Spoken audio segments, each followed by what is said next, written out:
एक बार कृष्ण भगवान बड़े उदास बैठे हुए थे। तब उद्धव जी ने कहा, बोले कन्हैया तुम बहुत उदास हो, क्या बात है। कृष्ण भगवान के भाई थे उद्धव जी, चचेरे भाई। तो उद्धव जी बड़े ज्ञान मार्गी थे। उनका ज्ञान था आत्मा ही शुद्ध है, बुद्ध है, मैं ही सर्वस्व हूँ, मैं ही सब कुछ हूँ, ये भक्ति कुछ नहीं, भजन चिंतन कुछ नहीं। वो पढ़ करके आए थे व्याकरण वगैरह, संस्कृत वगैरह। तो बलदाऊ ने कहा, बोले कन्हैया इस उद्धव को भी भक्ति मार्ग दिखा देते, नहीं तो बेचारा ये काला कागज करते करते, पढ़ते पढ़ते इसी मर जाएगा, ये कथा सुनाते सुनाते। तो बलदाऊ के कहने पर कृष्ण भगवान ने उद्धव जी का मार्गदर्शन किया। कैसे? तो कृष्ण भगवान उदास होकर के बैठे। उद्धव जी ने पूछा, कन्हैया क्या बात है। बोले भैया उद्धव, मैं आज बहुत दुखी हूँ। बोले अरे तुम पार ब्रह्म परमेश्वर कहे जाते हो, तुम दुखी? बोले हाँ उद्धव भैया, गोपिकाएं मेरे विरह में खाना पीना छोड़ दिया है। वो खाना नहीं खा रही, भोजन नहीं कर रही, एक ही रट लगाई हैं कि मेरा कन्हैया लौट के आ जाए, मुझे मेरे कन्हैया के दर्शन हो जाए, इसलिए मैं उदास हूँ। तो देखा उद्धव जी, लगता है ये कृष्ण कोई पार ब्रह्म परमेश्वर नहीं है, ये भी ऐसे ही है। तो बोले कन्हैया ये कौन सी बड़ी बात है, मैं जाता हूँ मथुरा वृंदावन, सभी को समझा करके और लौट आऊँगा। तब जो है कृष्ण भगवान बोले, उद्धव भैया मुझे आपसे यही आशा थी, आप जल्दी जाइए, शीघ्र जाइए और उन गोपिकाओं को आप समझा करके आएं, बताएं कि कृष्ण कितने व्यस्त हैं राजकाज में, इसलिए वो नहीं आ पा रहे हैं। कृपया करके उन्हें बताना, उन्हें अच्छे से समझाना, उन्हें ज्ञान देना। उद्धव बहुत खुश हुए, कहें चलो अब अच्छी जगह जा रहे हैं जहाँ अच्छे अच्छे चेला मिलेंगे। मथुरा में आजकल बहुत उद्धव गुलियान है।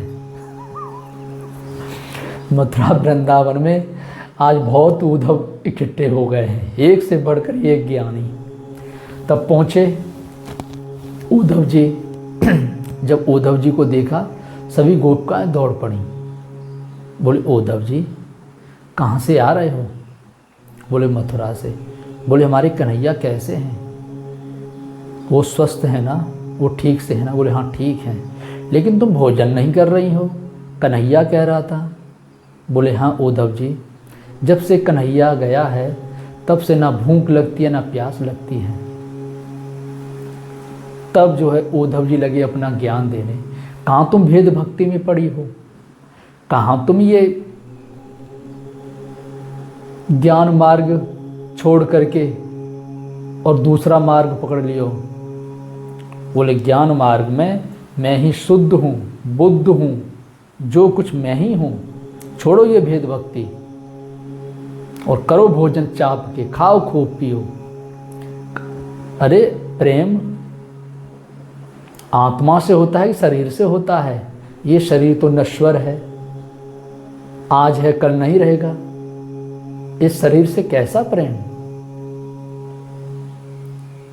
तब गोपिकाओं ने कहा, उद्धव मन ना भये 10-20, कि उद्धव ये मन 10-20 नहीं है, एक रहो सो श्याम संग गयो।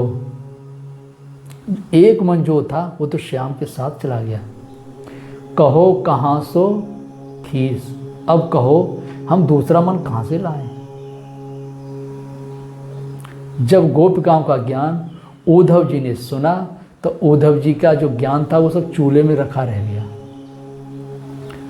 और फिर गोपिकाओं ने कहा तुम समझते हो कृष्ण हमसे दूर हैं, कृष्ण हमारे पास नहीं है। उद्धव जी, कृष्ण हमारे पास हैं, हमारे साथ हैं, और चलो तुम्हें दिखाते हैं। तो राधा जी जमुना किनारे बैठी हुई थी। जब उद्धव जी की दृष्टि राधा जी के ऊपर पड़ी तो बगल में कृष्ण भगवान बैठे हुए थे। तब उद्धव जी आश्चर्यचकित बोले, मैं तो कन्हैया को छोड़ के मथुरा आया हूं और यहां। तब कृष्ण भगवान बोले, उद्धव जी क्या बात है, क्या सोच रहे हो? बोले कुछ नहीं। बोले कन्हैया वहां और यहां। बोले उद्धव जी, जहां मेरा भक्त रहता है मैं वहीं रहता हूं, जहां मुझे मेरा भक्त पुकारता है मैं वहीं पहुंचता हूं। तो राधा जी के पास कृष्ण, जितनी गोपिकाएं थी सबके पास कृष्ण। अब तो उद्धव जी की बुद्धि ही न काम करे।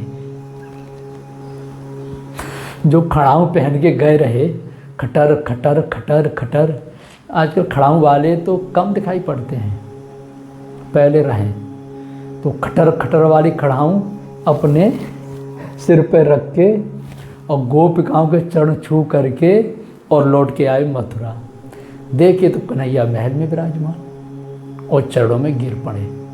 उससे फिर वो व्याकरण, फिर वो संस्कृति, फिर वो मंत्रोच्चारण जो करते थे नाना प्रकार से सब भूल गए। उसी दिन से ओम ओम ओम ओम हरे कृष्णा हरे कृष्णा हरे कृष्णा करने लगे। तो वास्तव में भगवान के प्रति जो समर्पण होता है उसको भगवान मार्गदर्शन देते हैं। और जब तक अपना ज्ञान लिए रहता है कि हम इतने ज्ञानी हैं, हमारे समान कौन है, हमने पीएचडी रखी है, हमारे समान कौन है, हमने ये पढ़ रखा है, हमारे समान कौन है, जब तक ये अपना ज्ञान लिए रहते हैं तब तक भगवान कोसों दूर हैं। तो अपने ज्ञान को भूल करके हमें भगवान का ज्ञान पकड़ना है, तो भगवान के बताए हुए मार्ग पर चलेंगे तब।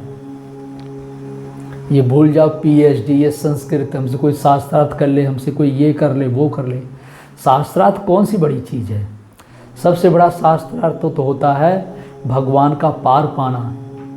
शास्त्रार्थ माने होता है सह माने परमात्मा। अस्त्र माने होता है, नहीं कहते ये अस्त्र छोड़ दिया ये मर जाएगा, इससे ये मर जाएगा। भगवान का वो अस्त्र जिसके द्वारा हमारा मन, हमारी इंद्रियों का अंत हो जाए। और जब तक मन जिंदा है तो सब जिंदा। क्या मन मरा माया मरी हंसा बेपरवाह, जाकू कचुना चाहिए सोई शहंशाह। मन मर जाए, मन मरने के साथ माया मरती है। और हंस, ये आत्मा ही हंस है। फिर आत्मा बेपरवाह हो जाती है, ना खाने की चिंता, ना पीने की चिंता, ना सोने की चिंता, ना जागने की चिंता, ना भलाई ना बुराई, सबसे परे बेपरवाह। और जागू कुछ न चाहिए। और जो भगवत स्वरूप को प्राप्त कर लेता है वही शहंशाह है। शाहों का शाह शहंशाह, राजाओं का राजा महाराजा। तो इसलिए उद्धव की तरह जब तक ज्ञान लिए हो तब तक भगवान से दूर हैं। भगवान के पास तो वही पहुंचता है जो निर्मल हृदय के साथ लग जाता है, अपनी मान प्रतिष्ठा छोड़ करके उनके चरणों में पूर्ण समर्पण हो जाता है। और ये सद्गुरु के द्वारा ही संभव है। ओम श्री